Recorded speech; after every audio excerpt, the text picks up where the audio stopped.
Breaking news. Nellore జిల్లాలో క్షుద్ర పూజలు కలకలం సృష్టిస్తున్నాయి. క్షుద్ర పూజలకు సర్వేపల్లి నియోజకవర్గం కేర్ ఆఫ్ అడ్రస్ గా మారుతోంది. వెంకటాచలం మండలం ఈదగాలి కండ్రిక గ్రామ సమీపంలో ఈత చెట్ల తోపు వద్ద క్షుద్ర పూజల ఆనవాళ్లు కనిపించడంతో స్థానికులు భయాందోళనకు గురవుతున్నారు.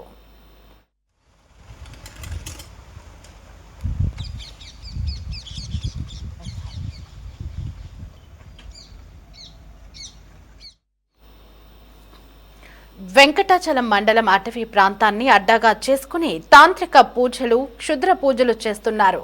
తిరుపతి, చెన్నై ప్రాంతాల నుండి తాంత్రిక పూజారులు ఇక్కడికి వచ్చి పూజలు చేస్తున్నారని స్థానికులు చెప్తున్నారు. అమావాస్య, పౌర్ణమి తిథులు వస్తే క్షుద్ర పూజలతో తాము తీవ్ర ఆందోళన చెందుతున్నామని ప్రజలు చెప్తున్నారు.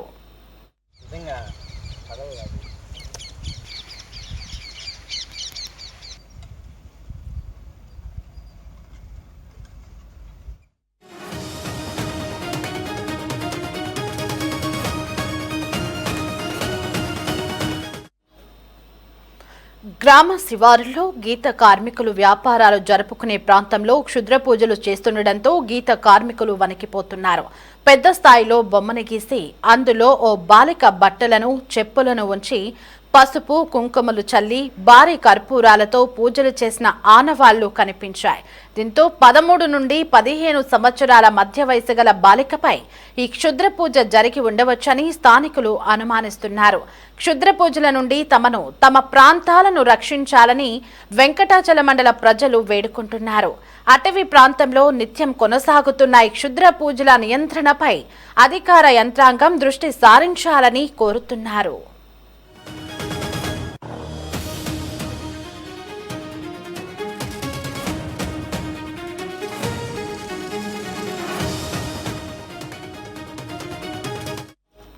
రైట్, ఇక ఇదే అంశానికి సంబంధించి మరింత సమాచారం మా ప్రతినిధి బాలరాజు ఫోన్ ఇన్లో అందించడానికి మనకి అందుబాటులో ఉన్నారు. ఎస్ బాలరాజు, నెల్లూరు జిల్లా సర్వేపల్లి నియోజకవర్గం క్షుద్ర పూజలకి కేర్ ఆఫ్ అడ్రస్ గా మారుతోంది. ఈ మధ్య తరచూ మనం వింటున్నాము అక్కడ క్షుద్ర పూజలు చేస్తున్నారని.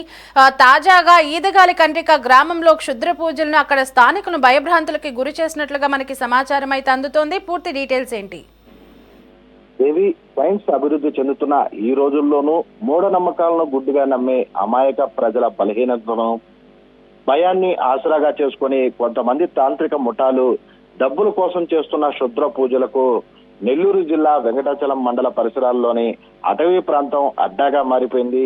సాధారణంగా భావించే తెలుగు తిథులైనటువంటి అమావాస్య, పౌర్ణమి తిథులు వస్తేనే నిషిధి రాత్రి వేళల్లో అటవీ ప్రాంతంలో తాంత్రికుల సంచారం, జరిగే క్షుద్ర పూజలు తలుచుకొని రేపు ఏ ప్రాంతంలో ఏమి చూడాలో, అటువైపుగా వెళ్తే మన పరిస్థితి ఏంటో అన్న భయంతో బిక్కుబిక్కుమంటూ గడపాల్సిన పరిస్థితి వెంకటాచలం మండల వాసుల్లో నెలకొంది.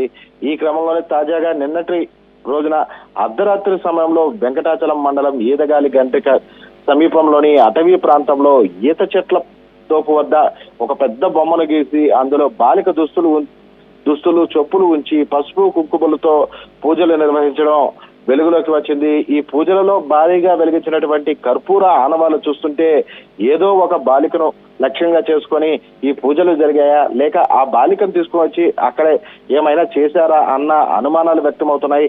ఇక ఆ బాలిక బట్టలను గుర్తించినటువంటి స్థానికులు సుమారు 13 నుంచి 15 ఏళ్ల వయసు గల బాలిక లక్ష్యంగానే ఈ పూజలు జరిగాయని చెప్పుకొస్తున్నారు. ఘటనా స్థలంలో కనిపించేటువంటి ఆనవాళ్లు చూస్తే ఒళ్ళు గగ్గురు పుచ్చేలా ఉన్నాయని చెప్పవచ్చు. నిత్యం కళ్ళు గీత వృత్తిపై ఆధారపడే కార్మికులు తెల్లవారుజామునే అటవీ ప్రాంతానికి వెళ్లిన సమయంలో ఈ ఘటన బయటకు వచ్చింది. దీంతో కళ్ళు గీత వృత్తిపైనే ఆధారపడి జీవనం సాగించే గీత కార్మికులు ఈ భయంకరమైనటువంటి దృశ్యాలు చూసి వారు పొలంలోకి, తోపుల్లోకి వెళ్లాలంటేనే వణికిపోతున్నారు.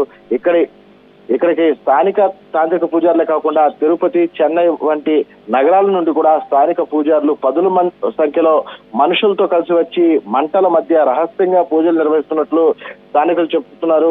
అయితే మూఢనమ్మకం కంటే ప్రమాదకరమైన జబ్బు మరేది లేదని, కొంతమంది తాంత్రిక ముఠాలు డబ్బుల కోసం చేస్తున్న డ్రామా ఈ క్షుద్ర పూజలంటూ విజ్ఞానవేత్తలతో పాటు పలువురు సైన్స్ మేధావులు వీటిని కొట్టిపారేస్తున్నారు. కానీ స్థానికంగా అమావాస్య, పౌర్ణమి తిథిలో వస్తే చాలు ఆ భయంకర రూపాలతో గీసిన బొమ్మల మధ్యలో వేసిన పూజలు రోజులు గడుస్తున్నా అక్కడి నుండి వస్తున్నటువంటి విచిత్రపు వాసనలతో ప్రజలంతా కూడా బిక్కుబిక్కుమంటూ అటువైపు వెళ్లాలంటేనే వామ్మో ప్రాణహాని కూడా జరుగుతుంది అంటూ భయపడిపోతున్న పరిస్థితి నెలకొంది. ఇక ఈ గత కొంతకాలంగా ఇదే కొనసాగుతూ వస్తుందని చెప్పవచ్చు. గతంలోనూ మన సిటీ 24x7 ద్వారా కూడా 2 వార్తలను కూడా క్షుద్ర పూజల కలకలం వార్తలను ప్రచురించడం జరిగింది. అయితే ఇప్పటికీ కూడా ఆయా ప్రాంతాల్లో పోలీసుల గస్తీ కావచ్చు, పోలీసుల పికెటింగ్ కావచ్చు, అలాంటివి ఏమీ లేకపోవడంతోనే ఈ క్షుద్ర పూజలు అనేది తరచుగా కంటిన్యూ అవుతున్నాయని చెప్పొచ్చు. ఇప్పటికైనా ఇటు పోలీసులు కావచ్చు, అధికార యంత్రాంగం చర్యలు చేపట్టి అటువైపుగా కొత్తగా ఏమన్నా వెళ్లే వాహనాలపై ప్రత్యేక దృష్టి సారించడంతో పాటు ఈ అమావాస్య, పౌర్ణమి, మంగళవారం తిథులలో ఎవరైనా కొత్త వ్యక్తులు వెళ్తున్న వారిని ఆపి తరచుగా చెకింగ్ చేయడం కానీ స్టార్ట్ చేస్తే ఈ క్షుద్ర పూజలకి పూర్తి స్థాయిలో అక్కడ ఫుల్ స్టాప్ పడే అవకాశం ఉంటుందని, లేకపోతే ఈ కంటిన్యూస్ క్షుద్ర పూజలు జరుగుతూనే ఉంటాయని, తమకు ప్రతి ఈ తిథి అప్పుడు ఈ భయం తప్ప సాధారణంగా మాకు శాంతి కలగడం లేదంటూ కూడా ఇలాంటి చూసిన తర్వాత తమ నివాసాల్లో కూడా ఏదో తెలియని శక్తులు అనిపిస్తున్నాయంటూ కూడా స్థానికులందరూ కూడా భయం వ్యక్తం చేస్తున్న పరిస్థితి ఉంటుంది. అయితే ఇప్పటికైనా స్థానిక పోలీసులు కావచ్చు, అధికారులు కావచ్చు ఈ తాంత్రిక పూజలపై ప్రత్యేక దృష్టి సారించి అటువైపుగా ప్రత్యేక పికెటింగ్ కావచ్చు, పోలీసుల గస్తీ కావచ్చు నిర్వహించి ఈ తాంత్రిక పూజలను పూర్తిగా కూడా నివారించాలంటూ స్థానికులందరూ కూడా డిమాండ్ చేస్తున్నటువంటి పరిస్థితి నెలకొని ఉందని చెప్పవచ్చు. దేవి. Right, Balaraju, thanks for the updates.